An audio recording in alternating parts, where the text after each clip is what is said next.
It's kind of this invisible force that holds our entire world together.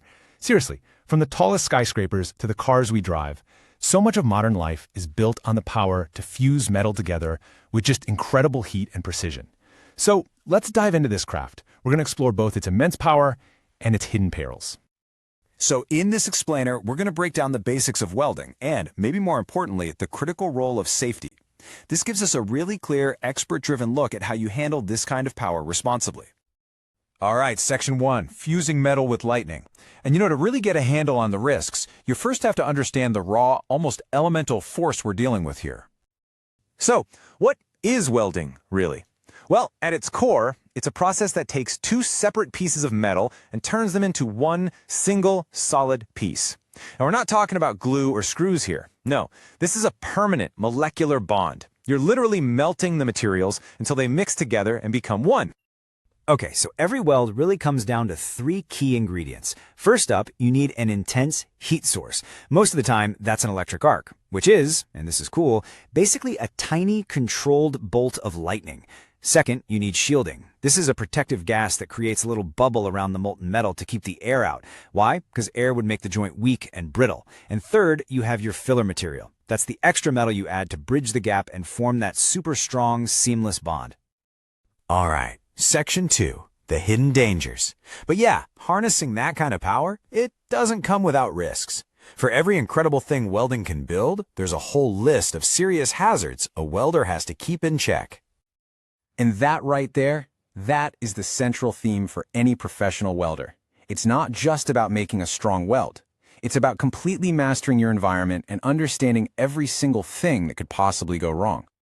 The dangers are, well, there are a lot of them, and they're all different. Let's start with the big one, the silent, invisible threat of electric shock.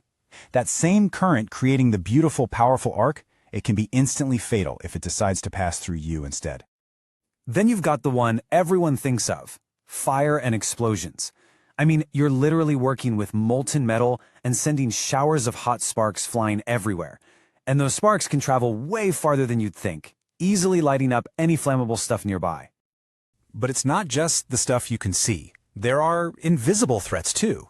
The process of basically vaporizing metal, especially if it's coated or galvanized steel, well, that creates toxic fumes and gases, and breathing that stuff in can cause some really severe, long-term health problems.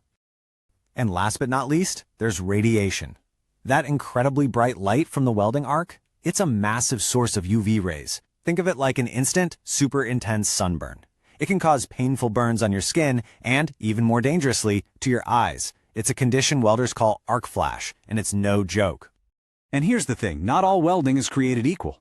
As you can see from this chart, different methods, MIG, TIG, stick welding, they all use different materials and processes. And that means each one creates its own unique cocktail of hazards. This is why a welder's knowledge is so critical, so they know exactly which risks are the highest for any given job. Okay, Section 3, controlling the power. So let's zoom in on what's often the most immediate and invisible danger of all, that electricity flowing through the machine. Here's the scary part. The human body is a fantastic conductor of electricity, especially in real-world job site conditions, right? You might be standing on a damp floor or just working up a sweat. A current doesn't need much of an invitation to take a shortcut through you on its way to the ground. And that can have absolutely devastating consequences. Just look at this number. 50 to 120 milliamps. We're talking about a tiny fraction of an amp, but that's all it takes to cause ventricular fibrillation, which is a catastrophic disruption of your heart's rhythm. To put that in perspective for you, a normal circuit breaker in your house is rated for 15 amps. The margin for error here is just unbelievably small. So, what do you do if the absolute worst happens? Okay, rule number 1, and this is critical. Do not touch the person with your bare hands. If you do, you just become another part of the circuit. Your first priority, your only priority, is to shut off the power at the breaker.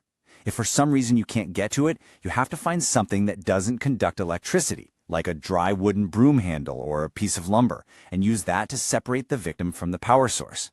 Only then is it safe to even think about administering aid. Okay, Section 4, the welder's armor. I know, This all sounds pretty terrifying, but the good news is every single one of these hazards has a countermeasure, and this is where the welder's modern-day suit of armor comes into play. Personal protective equipment, or as you probably know it, PPE. Let's take that intense, invisible threat of UV radiation. The solution? A specialized welding helmet. It completely neutralizes the danger. Its auto-darkening lens instantly shields the welder's eyes from all that harmful light, but still lets them see what they're doing. It's pretty amazing technology. It's the exact same logic for the air you're breathing.